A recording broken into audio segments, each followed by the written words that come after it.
വന്ദേ ഗുരുപരമ്പരാ.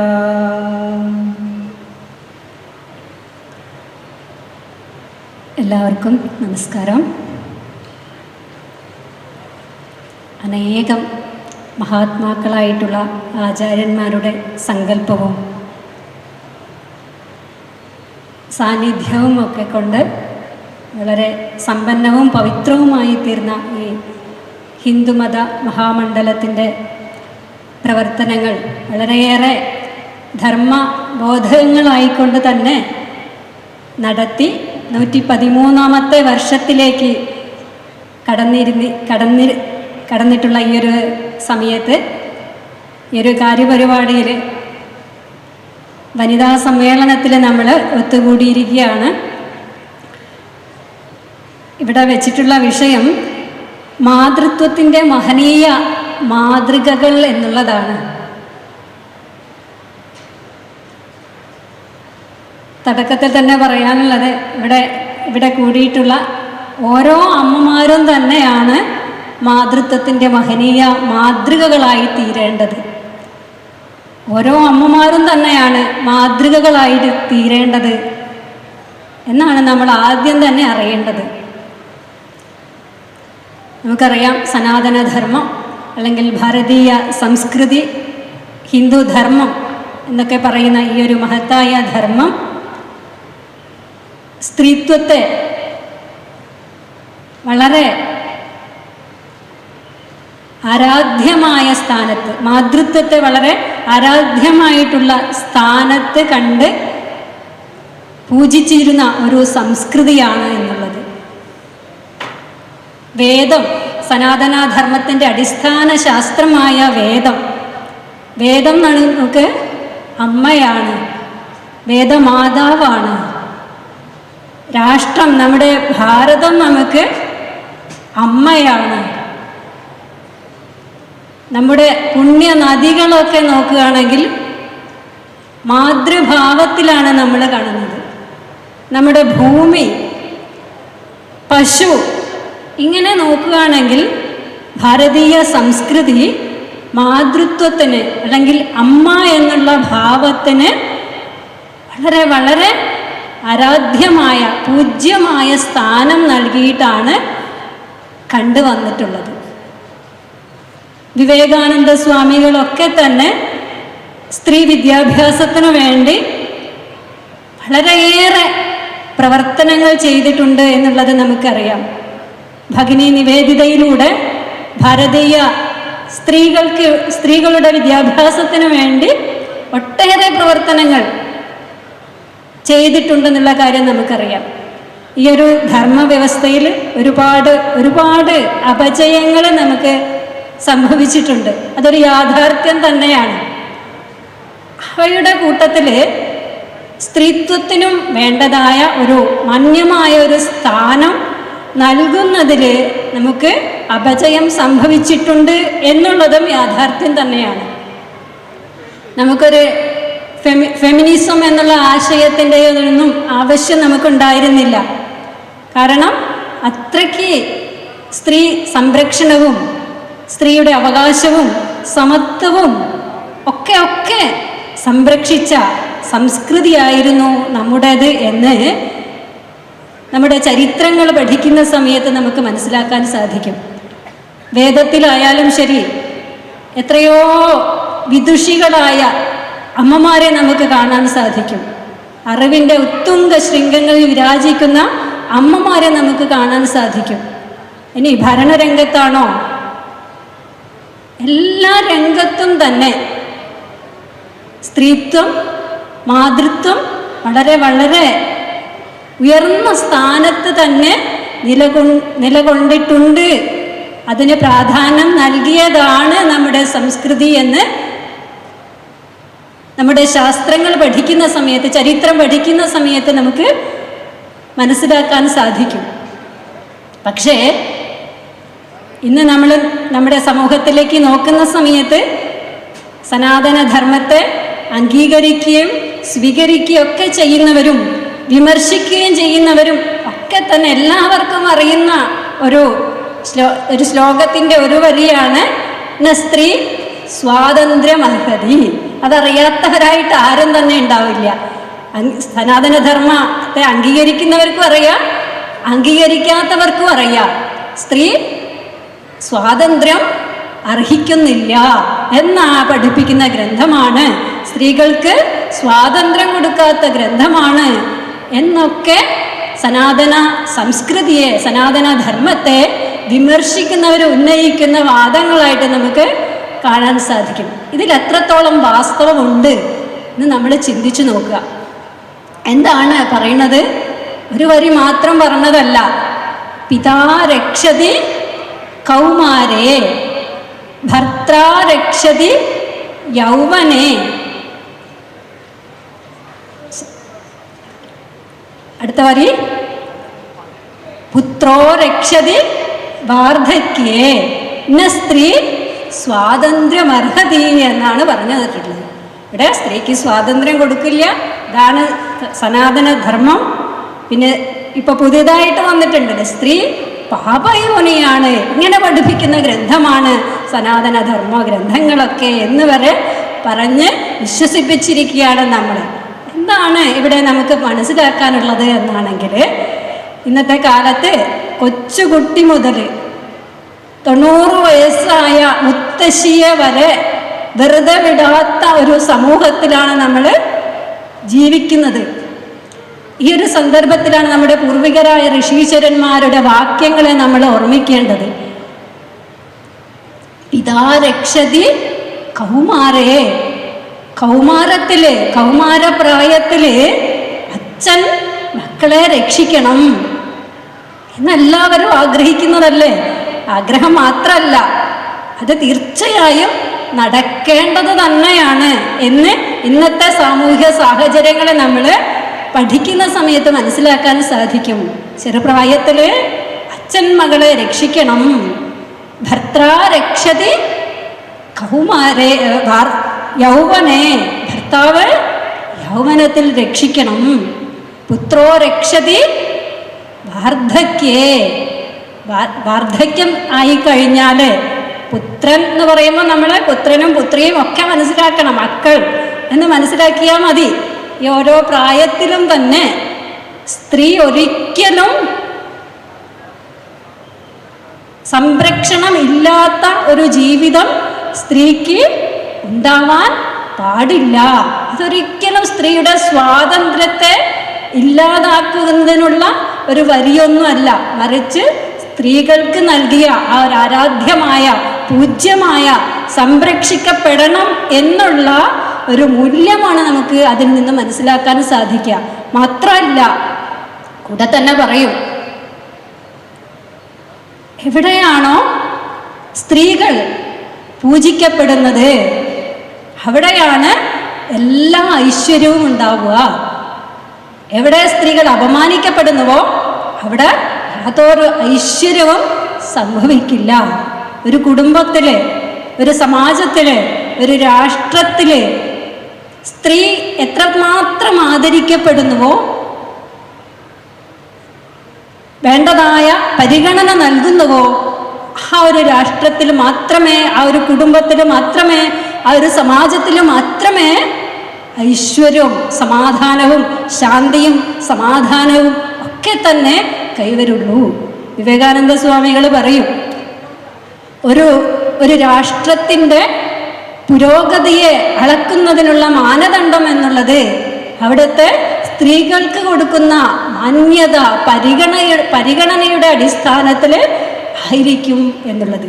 അതിലൂടെയൊക്കെ തന്നെ എത്രമാത്രം ഉന്നതമായിട്ടുള്ള ഒരു പദവിയാണ് സ്ത്രീത്വത്തിന് നമ്മുടെ ഋഷീശ്വരന്മാര് നൽകിയിട്ടുള്ളത് എന്ന് നമുക്ക് മനസ്സിലാക്കാൻ സാധിക്കും.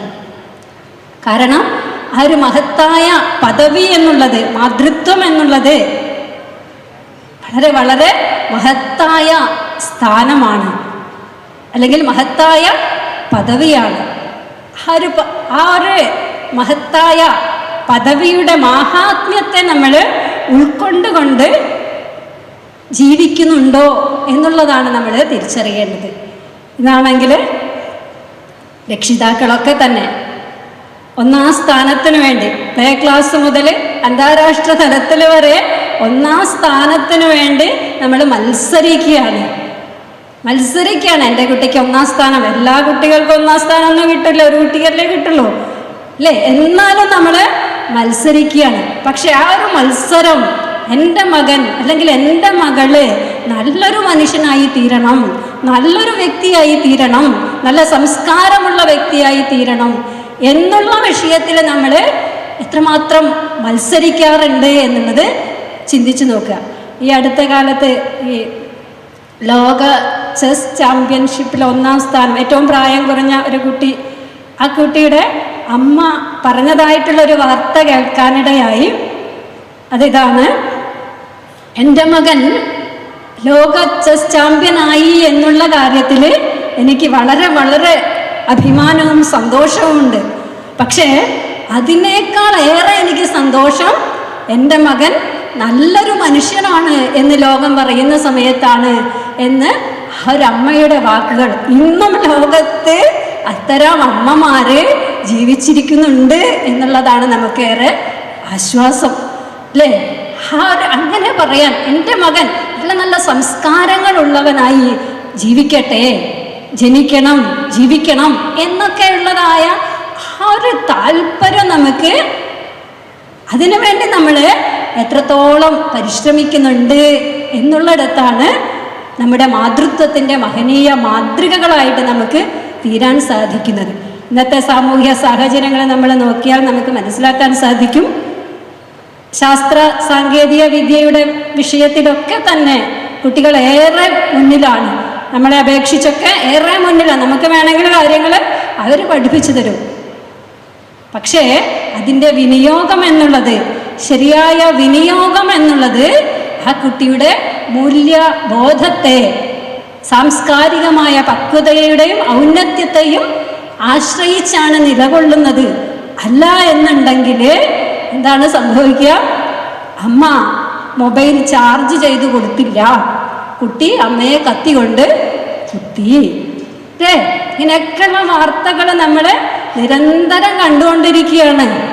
ഇതെന്തുകൊണ്ട് സംഭവിക്കുന്നു എന്ന് ചിന്തിക്കുന്ന സമയത്ത് നമുക്ക് മനസ്സിലാക്കാൻ സാധിക്കും, ധാർമ്മികമായ സാംസ്കാരികമായ മൂല്യങ്ങളുടെ അഭാവമാണ്. ആ ഒരു സാംസ്കാരിക മൂല്യങ്ങൾക്കുള്ള അടിത്തറ എന്നുള്ളത് എവിടെയാണ് കിടക്കുന്നത്? നമ്മുടെ കുടുംബത്തിലാണ്. ഏറ്റവും സനാതന ധർമ്മത്തിൻ്റെ അടിത്തറ നിലകൊള്ളുന്നത് കുടുംബത്തിലാണെന്ന് പറയും. ആ ഒരു കുടുംബം സുഭദ്രമായി നിലനിർത്തിയാൽ മാത്രമേ സനാതന സംസ്കാരം നിലകൊള്ളുള്ളൂ. ഈ ഒരു കാര്യം നമ്മൾ വളരെ വളരെ ശ്രദ്ധിക്കേണ്ട കാര്യമാണ്. ഇന്ന് നമ്മൾ ചുറ്റിലും നോക്കുന്ന സമയത്ത് നമ്മുടെ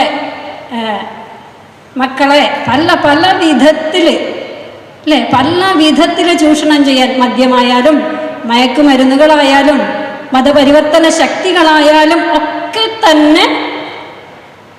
ഭഗവാന്റെ കഥകൾ കേട്ടിട്ടില്ലേ നമ്മൾ? ശ്രീകൃഷ്ണ ഭഗവാന്റെ കഥകൾ. ചെറുപ്പത്തിൽ എത്രയെത്ര ആസുരിക ശക്തികൾ, ശകടാസുരന്മാര്, പൂതനമാര്, ഇങ്ങനെ ഇങ്ങനെ എത്രയെത്ര ശക്തികൾ ഭഗവാനെ നശിപ്പിക്കുന്നതിനായിക്കൊണ്ട് ചെറുപ്പത്തിൽ ഭഗവാന്റെ അടുത്തെത്തി. അവയൊക്കെ തന്നെ ആ ആസുരിക ശക്തികളെ തിരിച്ചറിഞ്ഞുകൊണ്ട് നശിപ്പിച്ച ഭഗവാന്റെ ചരിത്രം നമ്മൾ നമ്മുടെ മക്കൾക്ക് പറഞ്ഞു കൊടുക്കണം. ഇങ്ങനെ നമ്മെ നശിപ്പിക്കാൻ വരുന്ന, നമ്മുടെ മക്കളെ നശിപ്പിക്കാൻ വരുന്ന ആസുരിക ശക്തികളെ എത്രമാത്രമുണ്ട് എന്ന് എല്ലാവർക്കും അറിയുന്ന കാര്യമാണ്. ആ ആസുരിക ശക്തികളെ, നമ്മെ നശിപ്പിക്കാൻ വരുന്ന ആസുരിക ശക്തികളെ നേരിടാനുള്ള അറിവും സംസ്കാരവും കരുത്തും നമുക്ക് വേണ്ടേ? നമ്മുടെ മക്കൾക്ക് വേണ്ടേ? അല്ലാതെ അതല്ലേ നമുക്ക് ഭഗവാനൊക്കെ കാണിച്ചു തരുന്നത്? അസൂരിക ശക്തികൾ നമുക്ക് നേരെ വരുമ്പം അതിനെ തിരിച്ചറിയാനും പല പല ശകടാസുരന്മാര് നമ്മുടെ മക്കളെ തേടി എത്തും. ശകടാസുരൻ എന്ന് പറഞ്ഞ് കേട്ടില്ലേ? ശകടാസുരൻ എങ്ങനെയാണ്? വാഹനം, പല പല വാഹനങ്ങളും നമ്മളെ പല പല ആകർഷണീയമായ ഭാവത്തില്, ആകർഷണീയമായ രൂപത്തില്, സ്നേഹം അടിച്ചുകൊണ്ട്, പലതും പലതും പറഞ്ഞുകൊണ്ട് നമുക്ക് ചുറ്റിലും ശകടാസുരന്മാരും ഭൂതനമാരും ഒക്കെ തന്നെ ചുറ്റി കറങ്ങിക്കൊണ്ടിരിക്കുന്ന ഈ ഒരു കാലഘട്ടത്തിൽ നമ്മുടെ മക്കളും ആ ആസുര ശക്തികൾക്ക് കീഴടങ്ങണോ? അതല്ല, ആസുരിക ശക്തിയാണ്. ഇതെൻ്റെ ജീവിതത്തെ നശിപ്പിക്കും, എൻ്റെ ധർമ്മത്തെ നശിപ്പിക്കും എന്നുള്ള അറിവോടുകൂടി അതിനെ തടയാനുള്ള കരുത്തിനെ ആർജിച്ചവരായി തീരണോ എന്നുള്ളത് നിശ്ചയിക്കേണ്ടത് ആരാണ്? ഓരോ അമ്മമാരാണ്, ഓരോ അച്ഛന്മാരാണ്, നമ്മുടെ കുടുംബത്തിലാണ്. നമ്മുടെ കുടുംബത്തിൽ നിന്നാണ് അടിത്തറ പാകേണ്ടത് എന്നുള്ള കാര്യം നമ്മൾ ഓരോരുത്തരും ഓർമ്മിക്കേണ്ട വിഷയം തന്നെയാണ്. കാരണം ആ ഒരു മഹാഭീകരമായൊരു സാമൂഹിക സാഹചര്യം നമുക്കിന്ന് കാണാൻ സാധിക്കും. ആ ഒരു അടിത്തറ നമുക്ക് വീടുകളിൽ നിന്ന്, കുടുംബത്തിൽ അമ്മയ്ക്ക് സാധിക്കുന്നുണ്ടോ എന്നുള്ളതാണ്. ഇവിടെയാണ് നമ്മുടെ ഋഷീശ്വരന്മാർ നമുക്ക് നൽകിയ ആ മന്ത്രത്തെയൊക്കെ നമ്മൾ ഓർമ്മിക്കേണ്ടത്. മാതൃദേവോ ഭവ, പിതൃദേവോ ഭവ, ആചാര്യദേവോ ഭവ, അതിഥിദേവോ ഭവ എന്നൊക്കെയുള്ളതായ മന്ത്രത്തിൽ ആദ്യം തന്നെ പറയുന്നത് അമ്മയെ ദേവനായി കാണാം, അങ്ങനെയുള്ളവനായി നീ തീരൂ, അമ്മയെ ഈശ്വരനായി കാണൂ, ഈശ്വരനെ അമ്മയായി കാണൂ, അല്ലേ, അമ്മയെ ഈശ്വരനായി കാണൂ. ഇങ്ങനെയൊക്കെ പഠിപ്പിച്ച സംസ്കൃതിയാണ് നമ്മുടെ ഈ ഒരു മഹത്തായ സംസ്കൃതി. യാ ദേവി സർവഭൂതേഷു മാതൃരൂപേണ സംസ്ഥിത നമസ്തസ്യൈ നമസ്തസ്യൈ നമസ്തസ്യൈ നമോ നമ എന്ന് പ്രാർത്ഥിച്ച ഒരു മാതൃത്വത്തെ ഈശ്വരനായി കാണാൻ, അമ്മയെ ഈശ്വരനായി കാണാൻ, ഈശ്വരനെ അമ്മയായി കാണാൻ ഒക്കെ തന്നെ പഠിപ്പിച്ചതായ ആ ഒരു സംസ്കൃതിയിൽ നിന്നും നമ്മളെ എത്രമാത്രം വഴിതെറ്റി സഞ്ചരിച്ചു, അല്ലേ? വളരെ വളരെ കാലം നമ്മൾ വഴിതെറ്റി സഞ്ചരിച്ചു. സാരമില്ല, ഒക്കെ പോട്ടെ, ഇനിയും നമുക്ക് സമയമുണ്ട്. ഇനി വഴിതെറ്റി സഞ്ചരിച്ച് കല്ലിലും മുള്ളിലും പെട്ട് അല്ലെങ്കിൽ പൊട്ടക്കിണറ്റിൽ പെട്ട് മാരകമായ പരിക്കേറ്റ് വേണോ നമ്മൾ തിരിഞ്ഞു നടക്കാൻ? അല്ല, ഋഷീശ്വരന്മാർ നമുക്ക്, ആചാര്യന്മാർ നമുക്ക് നേരായ വഴികൾ പറഞ്ഞു തരുന്നുണ്ട്. ആ വഴികൾ നമ്മൾ സ്വീകരിക്കണം എന്നുള്ളതാണ് പറയാനുള്ളത്. മക്കളെ നേരത്തെ ഉദ്ഘാടന ഭാഷണത്തിൽ സൂചിപ്പിച്ചു, മക്കളെ വളർത്തേണ്ടത് വളരെ ചെറുപ്രായത്തിൽ തന്നെ നമുക്ക് സാംസ്കാരിക മൂല്യങ്ങൾ നൽകാൻ സാധിക്കണം. അതിന് എന്തൊക്കെ വഴികൾ നമുക്ക് വീട്ടിൽ ചെയ്യാൻ സാധിക്കുമോ? ഇന്നത്തെ കുട്ടികളൊന്നും പറഞ്ഞാൽ കേൾക്കില്ല, അവരൊക്കെ ആകെ മാറിപ്പോയി എന്നൊക്കെയുള്ളതായ പരാതികൾ ധാരാളമുണ്ട്. എന്തൊക്കെ ആയിരുന്നാലും ശരി, ഒരമ്മയ്ക്ക് അത് തീർച്ചയായും മാറ്റിയെടുക്കാൻ സാധിക്കും. ഒരമ്മയ്ക്കത് സാധിക്കും, തീർച്ചയായും അമ്മയ്ക്ക് സാധിക്കും. ആ അമ്മയായി തീരാൻ, അല്ലേ, മക്കൾക്ക് സംസ്കാരം കൊടുക്കുന്ന അമ്മമാരായി തീരാൻ നമുക്ക് സാധിക്കുന്നുണ്ടോ? സാധിക്കും. പക്ഷേ അതിനുള്ള സമയം നമ്മൾ കണ്ടെത്തുന്നുണ്ടോ എന്നുള്ളതാണ് ചിന്തിക്കേണ്ടത്. നമ്മുടെ മക്കൾക്ക് വേണ്ടി രാവും പകലും കഷ്ടപ്പെടുമായിരിക്കും. മക്കളെ നന്മയ്ക്ക് വേണ്ടി രാവും പകലും നമ്മൾ കഷ്ടപ്പെടുകയാണ്. പക്ഷെ മക്കളുണ്ടോ ഇത് അറിയുന്നു, അല്ലേ? അതുകൊണ്ട് രാമായണത്തിലും മഹാഭാരതത്തിലും ഒക്കെ തന്നെ മഹനീയ മാതൃകകളെ നമുക്ക് കാണാൻ സാധിക്കും. മക്കളും ചോദിക്കുന്നത് മുഴുവൻ കൊടുത്ത്, എത്ര കഷ്ടപ്പെട്ടാണെങ്കിലും എൻ്റെ മകനല്ലേ, എൻ്റെ മകളല്ലേ എന്ന് പറഞ്ഞ് അവരെന്താവശ്യപ്പെട്ടാലും, വേണ്ടതായാലും ശരി വേണ്ടതല്ലാത്തെങ്കിലും ശരി, അവർക്ക് നമ്മളെല്ലാം കൊടുക്കും. എത്ര കഷ്ടപ്പെട്ടു, അല്ലേ? അങ്ങനെയല്ലേ? പക്ഷേ അങ്ങനെ കഷ്ടപ്പാടുകളെ കുറിച്ച് അവർ കൂടെ അറിയേണ്ടതല്ലേ? അയ്യോ, ഞാൻ കുറേ കഷ്ടപ്പെട്ടാണ് ഈ നിലയിൽ എത്തിയത്, എൻ്റെ മകനെ എൻ്റെ മകളെ കഷ്ടപ്പാടുകളൊന്നും അറിയിക്കാതെ വേണം വളർത്താൻ എന്നുള്ള ചിന്താഗതിയും നമുക്കിടയിലുണ്ട്. അതൊരിക്കലും ശരിയല്ല. കാരണം കഷ്ടപ്പാടുകളും വേദനകളും പ്രയാസങ്ങളും പ്രതിസന്ധികളും ഒക്കെ അറിഞ്ഞ് അനുഭവിച്ച് വരുമ്പോൾ മാത്രമേ നമുക്ക് ജീവിതത്തിൽ കരുത്ത് നേടാൻ സാധിക്കൂ. അല്ല എങ്കിൽ നമുക്കറിയാം, മഹാഭാരതത്തിൽ ഗാന്ധാരി ദേവിയുടെ കഥ, അല്ലേ? സ്വതവേ അന്ധനായ ധൃതരാഷ്ട്രം, സ്വയം അന്ധത വരിച്ച ഗാന്ധാരി ദേവിയുടെയും കഥ. മക്കൾക്ക് എന്താവശ്യപ്പെട്ടാലും, എന്തൊക്കെ ദുര്യോധനൻ വന്ന് ആവശ്യപ്പെട്ടാലും അതൊക്കെ തന്നെ അനുവദിച്ചു കൊടുത്തു അന്ധരായ മാതാപിതാക്കൾ. ഒരാള് സ്വതവേ അന്ധനാണ്, മറ്റൊരാള് സ്വയം അന്ധത ഏറ്റെടുത്തതാണ്. ഇങ്ങനെ നമ്മളെ ആയി പോവരുതേ എന്ന് വ്യാസമഹർഷി നമുക്ക് പറഞ്ഞു തരാണ്. മക്കൾക്ക് വേണ്ടതും വേണ്ടാത്തതും അച്ഛനമ്മമാരുടെ സാഹചര്യം ഒക്കെ മനസ്സിലാക്കി പ്രവർത്തിക്കാനുള്ള അവസ്ഥ ഉണ്ടാവണം. അങ്ങനെ അല്ല എങ്കിൽ എന്താണ്? മക്കളുടെ സർവനാശം, അവർ നശിക്കുന്നത് നമ്മൾ കാണേണ്ടി വരും. അവർക്ക് ശരിയായ സംസ്കാരം, ധാർമ്മിക മൂല്യങ്ങൾ നമ്മൾ കൊടുക്കേണ്ട സമയത്ത് കൊടുത്തിട്ടില്ല എങ്കിൽ അവരുടെ നാശം നമ്മൾ കാണേണ്ടതായിട്ട് വരും. ധൃതരാഷ്ട്രം ഗാന്ധാരിയും കണ്ടിട്ടില്ല, പക്ഷെ അവര് അല്ലേ, കാണാൻ പറ്റില്ലല്ലോ, അവര് അനുഭവിക്കേണ്ടതായിട്ട് വന്നു. ഇങ്ങനെ ഓരോ സന്ദർഭങ്ങളും നമ്മൾ എടുത്തു നോക്കുകയാണെങ്കിൽ ഒരുപാട് മാതൃകകളെ നമുക്ക് രാമായണത്തിലും മഹാഭാരതത്തിലും ഒക്കെ കണ്ടെത്താൻ സാധിക്കും. അവിടെ കുന്തിദേവിയെ നമ്മൾ സ്വീകരിക്കുകയാണെങ്കിൽ എങ്ങനെ ചെയ്യണം, എങ്ങനെ ചെയ്യരുത് എന്നൊക്കെയാണ് രാമായണം മഹാഭാരതമൊക്കെ നമ്മളെ പഠിപ്പിക്കുന്നത്. കുന്തിദേവിയുടെ ചരിത്രം നമ്മൾ പരിശോധിക്കുകയാണെങ്കിൽ ഓരോ ഘട്ടത്തിലും തൻ്റെ മക്കള് തങ്ങളുടെ ധർമ്മത്തിൽ നിന്നും തളരുന്ന സമയത്ത്, ഇനി ഞങ്ങൾ യുദ്ധത്തിനില്ല, യുദ്ധം വേണ്ട എന്നൊക്കെ പറയുന്ന സമയത്ത് അവർക്ക് ധീരതയുടെ, ധർമ്മത്തിൻ്റെ, കരുത്തിൻ്റെ സന്ദേശം നൽകി അവരെ ധർമ്മത്തിൻ്റെ പാതയിലൂടെ നടത്തിയ കുന്തിദേവിയെ നമുക്ക് മഹാഭാരതത്തിൽ കാണാൻ സാധിക്കും. എന്തിനു വേണ്ടിയാണ്?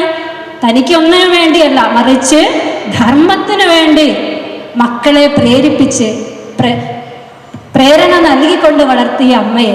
ഇത്രമാത്രം ആ അമ്മ കഷ്ടപ്പെട്ടിട്ടുണ്ടാവും കാട്ടിൽ നിന്നൊക്കെ അല്ലേ? ആ മക്കളെ ധർമ്മനിഷ്ഠരായി വളർത്തിയ ആ ഒരു കുന്തിദേവി നമുക്ക് മാതൃകയാവണം. അവസാനം മഹാഭാരത യുദ്ധമൊക്കെ കഴിഞ്ഞ് ധൃതരാഷ്ട്രം ഗാന്ധാരിയും കൂടെ വാനപ്രസ്ഥാശ്രമത്തിലേക്ക് പ്രവേശിക്കാൻ കാട്ടിലേക്ക് പോവുകയാണ്. ആ സമയത്താണ് കൂടെ കുന്തിദേവി കൂടെ പോവുകയാണ്. അപ്പം ധർമ്മപുത്രർ ചോദിക്കും, അമ്മേ, ഇത്രയും കാലം ഞങ്ങൾക്ക് ധർമ്മോപദേശങ്ങൾ നൽകി ധർമ്മമാർഗത്തിൽ, ഞങ്ങളുടെ ധർമ്മത്തിൽ ഉറപ്പിച്ചുകൊണ്ട് ഞങ്ങളെ മുന്നോട്ട് നയിച്ച അമ്മ, ഈ രാജ്യം നമുക്ക് സ്വന്തമായതിനു ശേഷം അമ്മ എങ്ങോട്ടാണ് പോകുന്നത്? അമ്മ ഇവിടെ രാജമാതാവായിരിക്കേണ്ടതല്ലേ എന്ന് ചോദിച്ച സമയത്ത് ആ മാതാവ് പറയാണ്, ആ അമ്മ പറയാണ്, എനിക്കിവിടെ രാജമാതാവായി കൊട്ടാരത്തിൽ സുഖമായി കഴിയാനല്ല ഞാൻ നിങ്ങളെ ധർമാചരണത്തിന് വേണ്ടി പ്രേരിപ്പിച്ചത്, മറിച്ച് ഇപ്പം എൻ്റെ ധർമ്മം ജ്യേഷ്ഠൻ്റെയും ജ്യേഷ്ഠപത്നിയുടെയും കൂടെ അവരെ സേവിച്ചുകൊണ്ട് കഴിയുക എന്നുള്ളതാണ് എൻ്റെ ധർമ്മം എന്ന് പഠിപ്പിച്ച കുന്തിദേവി. ഇങ്ങനെ രാമായണത്തിലൂടെയും മഹാഭാരതത്തിലൂടെയും ഒക്കെ തന്നെ കടന്നു പോകുന്ന സമയത്ത് ഒരുപാട് മാതൃകകളെ നമുക്ക്, ജീവിത മൂല്യങ്ങൾ നമുക്ക് നൽകിയ മാതൃകകളെ നമുക്ക് കാണാൻ സാധിക്കും. ഈ രാമായണത്തിലേക്കാണെങ്കിൽ ഒട്ടേറെ ഉദാഹരണങ്ങൾ പറയാനുണ്ട്. ഏതായാലും ഒരു വ്യക്തിയെ നമ്മൾ എടുത്ത് പറയുകയാണെങ്കിൽ സുമിത്രാദേവി അല്ലേ? സുമിത്രാദേവി ഒരു ഉദാത്തമായ മാതൃത്വത്തിൻ്റെ പ്രതീകമായിട്ട് നമുക്ക് കാണാൻ സാധിക്കും. ഒരുപാട് സന്ദർഭങ്ങളുണ്ട്. ഏതായാലും കാട്ടിലേക്ക് പോകുന്ന സമയത്ത് രാമനും സീതാദേവിയും ലക്ഷ്മണനും കൂടെ കാട്ടിലേക്ക് പോകുന്ന സമയത്ത് ആ അമ്മ നൽകുന്ന ഉപദേശം ഇന്ന് നമുക്ക് എത്രമാത്രം പ്രസക്തമാണ് എന്ന് ചിന്തിക്കേണ്ടത് കൂടിയാണ്. രാമം ദശരഥം വിദ്ധി മാം വിദ്ധി ജനകാത്മജാം അയോധ്യാം അടവിം വിദ്ധി ഗച്ഛതാദ യഥാ സുഖം എന്ന് പറഞ്ഞ് യാത്ര അയക്കുന്ന അമ്മയെ രാമം ദശരഥം വിദ്ധി. രാമനെ നീ എങ്ങനെ അറിയണം? അച്ഛനാണ് കാട്ടിൽ പോകുമ്പോൾ, അച്ഛന് അകലെയാണല്ലോ, അച്ഛൻ എന്തെങ്കിലും പ്രയാസമുണ്ടോ, അങ്ങനെയുള്ളതായ ചിന്തകളൊന്നും വേണ്ട. നിന്റെ അച്ഛനാണ് രാമൻ, അച്ഛന് തുല്യമാണ് രാമൻ എന്ന് നീ മനസ്സിലാക്കൂ. മാം വിധി ജനകാത്മജാം, ജനകാത്മജയെ സീതാദേവിയെ നീ അമ്മയ്ക്ക് തുല്യം, അമ്മയായിട്ട് കണക്കാക്കൂ. അതാണ് ഭാരതത്തിൻ്റെ പൈതൃകം എന്നുള്ളത്. സ്ത്രീത്വത്തെ മാതൃതുല്യം പരിഗണിക്കുന്ന ആ ഒരു പൈതൃകത്തെയാണ് നമുക്ക് അവിടെ കാണാൻ സാധിക്കുന്നത്. സീതാദേവിയെ നീ എനിക്ക് തുല്യമായി അമ്മയായിട്ട് നീ കാണൂ. അയോധ്യ അടവിം വിധി, കാടിനെ നീ എങ്ങനെ കാണൂ?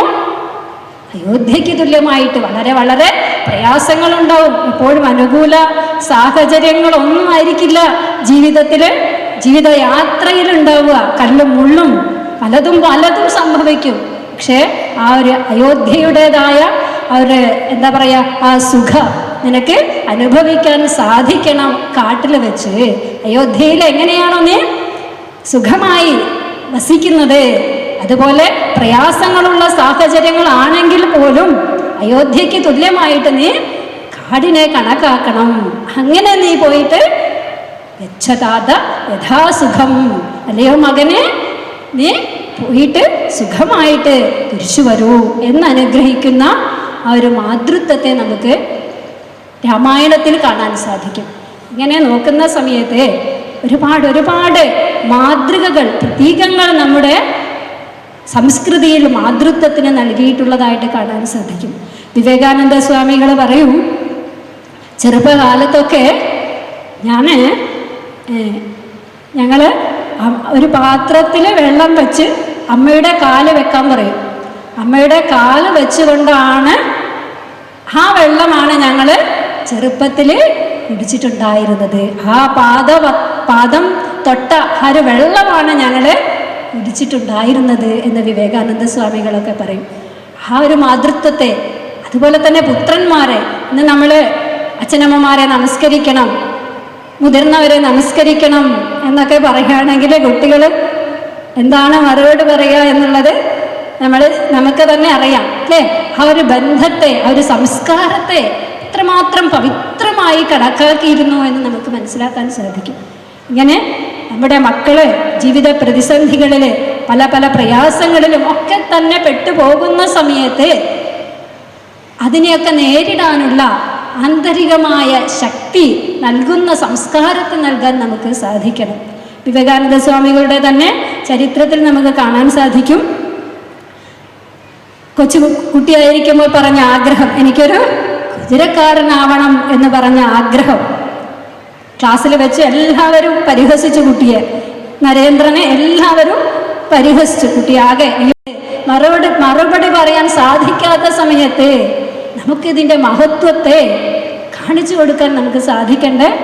നമ്മുടെ ക്ഷേത്രത്തിൻ്റെ മഹത്വത്തെ, നമ്മുടെ ദേവതാ സങ്കല്പത്തെ, നമ്മുടെ ആചാര്യന്മാരെ കുറിച്ച്, നമ്മുടെ സംസ്കൃതിയുടെ മഹത്വത്തെക്കുറിച്ച് അറിയാതെ നമ്മുടെ മക്കൾ കഴിയുന്ന സമയത്ത് അവർക്ക് ബോധിപ്പിച്ചു കൊടുക്കാൻ നമുക്ക് സാധിക്കണ്ടേ? അത് സാധിക്കണമെങ്കിൽ എന്താണ് വഴി? നമ്മളെ ഒരു ധർമ്മത്തിൻ്റെ മഹത്വത്തെക്കുറിച്ചുള്ള ബോധ്യമുള്ളവരായി തീരണം. ആ ഒരു ബോധ്യപ്പെടുത്തലുകളാണ് ഇത്തരം സമ്മേളനങ്ങളിലൂടെ ഒക്കെ തന്നെ നമുക്ക് ലഭിക്കുന്നത്. ഇതിൻ്റെ ആകെത്തുകയായിട്ട് നമുക്ക് പറയാൻ സാധിക്കും, ധർമ്മത്തിൻ്റെ മഹത്വം നമ്മൾ മനസ്സിലാക്കുക, സനാതന ധർമ്മത്തിൻ്റെ മഹത്വം നമ്മൾ മനസ്സിലാക്കുക, ആ ധർമ്മത്തിൽ അഭിമാനമുള്ളവരായി നമ്മൾ നിലകൊള്ളുക, നമ്മുടെ മക്കളെ അതിന് പ്രാപ്തരാക്കുക.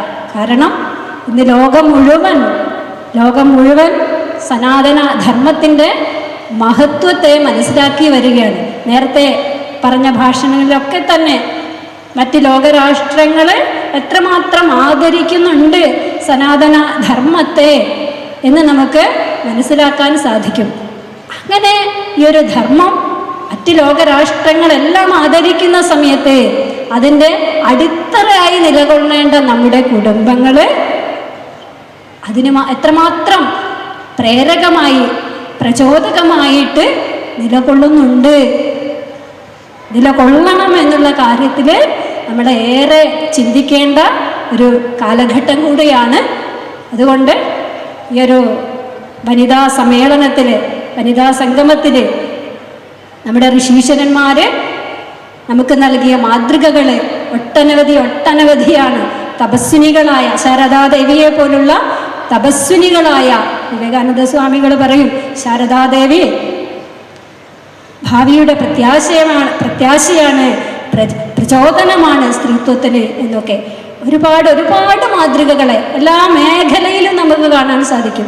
ഭരണരംഗത്തായാലും യുദ്ധരംഗത്തായാലും അറിവിൻ്റെ നിലയിലായാലും എല്ലാ മേഖലയിലും സ്ത്രീത്വത്തിന് ഉന്നതമായ ഒരു സ്ഥാനം നൽകി ആദരിച്ച ഒരു സംസ്കൃതിയാണ് ഭാരതീയ സംസ്കൃതി എന്നുള്ള കാര്യത്തിൽ യാതൊരു സംശയവും ഇല്ല. എന്നാൽ നമ്മുടെ കേന്ദ്ര ഗവൺമെൻറ് ഈ വനിതാ സംവരണ ബില്ലുകളൊക്കെ കൊണ്ടുവന്നു. അവിടെയും നമുക്ക് വളരെ ശ്രദ്ധിക്കാനുണ്ട്. ഈ ഒരു സംസ്കാരത്തെ ഉൾക്കൊണ്ടവർ വേണം ഉന്നത സ്ഥാനങ്ങളിലേക്ക് ഉയർന്നു വരാൻ. ആ ഒരു സനാതനധർമ്മത്തിൻ്റെ മഹത്വത്തെ ഉൾക്കൊണ്ട അമ്മമാര് വേണം എല്ലാ ഉയർന്ന സ്ഥാനങ്ങളിലും നമുക്ക് ഉയർന്നു വരാൻ ആയിക്കോട്ടെ. കാരണം അമ്മമാര് വിചാരിച്ചാൽ സാധിക്കാത്തതായിട്ട് ഒന്നുമില്ല. പക്ഷേ വിചാരിക്കണം. ആ വിചാരിക്കുന്നിടത്താണ് നമ്മളെ ശ്രദ്ധ വേണ്ടത്. വിചാരിച്ചാൽ സാധിക്കാത്തതായിട്ട് ഒന്നും തന്നെ ഇല്ല.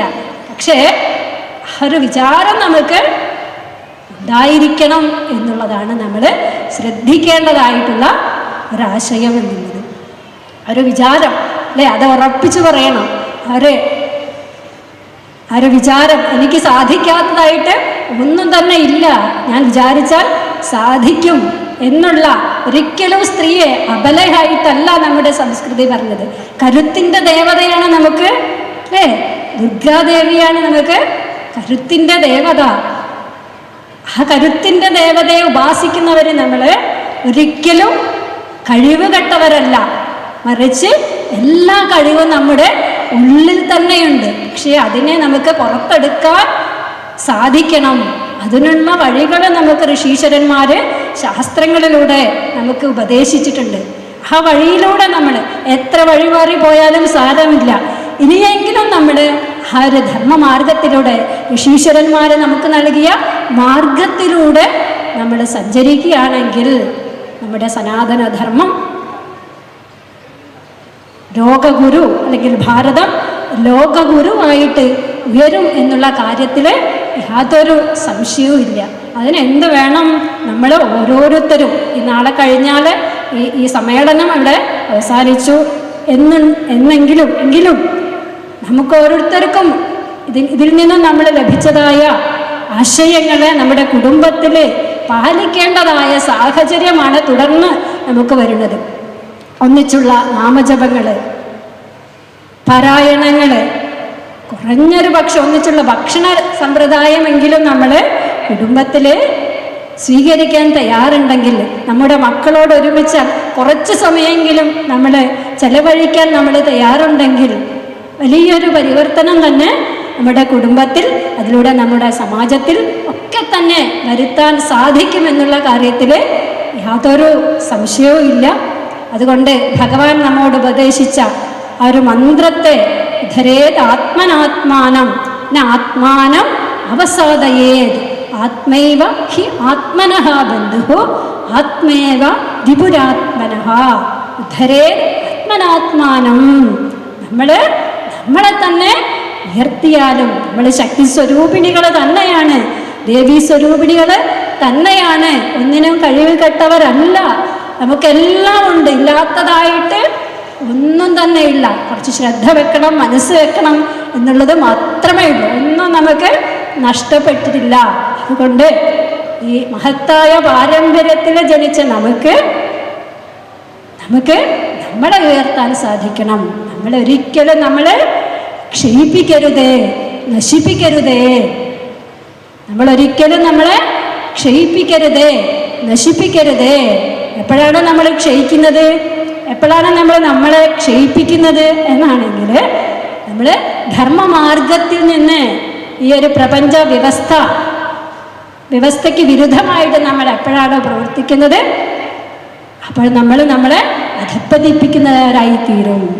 കാരണം ആത്മൈവ ഹി ആത്മനഃ ബന്ധുഃ ആത്മൈവ ത്രിപുരാത്മനഃ. തൻ്റെ ബന്ധുവും താൻ തന്നെയാണ്, തൻ്റെ ശത്രുവും താൻ തന്നെയാണ്. അപ്പം ഒരിക്കലും തന്നെ ശത്രുവാക്കാതെ ബന്ധുവായി തീർക്കാൻ എന്താണ് വഴി? അത് ധർമ്മത്തിൻ്റെ മാർഗം മാത്രമാണുള്ളത് എന്ന് മനസ്സിലാക്കി കരുത്തും അറിവുമുള്ള അമ്മമാരായിട്ട് തീരാനും നമ്മുടെ മക്കളെ ഈ ഒരു മഹിമയുള്ളവരായി, അഭിമാനമുള്ളവരായി, നമ്മുടെ ധർമ്മത്തിൽ, നമ്മുടെ രാഷ്ട്രത്തിൽ അഭിമാനമുള്ളവരായി തീർക്കാനും നമുക്ക് ഏവർക്കും സാധിക്കണം. അതിനാണ് ഇത്തരം ഒത്തുകൂടലുകളും പരിപാടികളും ഒക്കെ തന്നെ. അതിനെ തുടർന്നുള്ള വർഷങ്ങളിൽ നമ്മൾ ഓരോരുത്തരും തന്നെ ഇതിൻ്റെ പ്രചാരകന്മാരായി തീരാനും നമ്മുടെ കുടുംബത്തിൽ അല്പമായിട്ടാണെങ്കിലും പരിവർത്തനം ചെയ്യാനും നമ്മൾ പരിശ്രമിക്കുക, അതിനുള്ള സമയം കണ്ടെത്തുക. അങ്ങനെ നമ്മുടെ കുടുംബത്തിൽ ശാന്തിയും സമാധാനവും വളർത്താനും നമ്മുടെ സമൂഹത്തിൽ വളർത്താനും അതുപോലെ ഈ രാഷ്ട്രത്തിൻ്റെ മഹത്വത്തിൽ ആ ഉയർച്ചയിൽ നമ്മളുടേതായ പങ്ക് അല്പമാണോ അല്പമായിട്ടാണെങ്കിലും ആ പങ്ക് നിർവഹിക്കാൻ, ആ ഒരു പങ്കിനെ നിർവഹിക്കാൻ കഴിവുള്ളവരായിട്ട്, കരുത്തുള്ളവരായിട്ട് തീരാൻ ഓരോ അമ്മമാർക്കും സാധിക്കട്ടെ എന്ന് മാത്രം പറഞ്ഞുകൊണ്ട് ഇവിടെ ഉപസംഹരിക്കുകയാണ്. എല്ലാവർക്കും നമസ്കാരം. ഓം ഗുരുർബ്രഹ്മാ ഗുരുർവിഷ്ണു ഗുരുർദേവോ മഹേശ്വരഃ ഗുരുസാക്ഷാത് പരം ബ്രഹ്മ തസ്മൈ ശ്രീ ഗുരവേ നമഃ.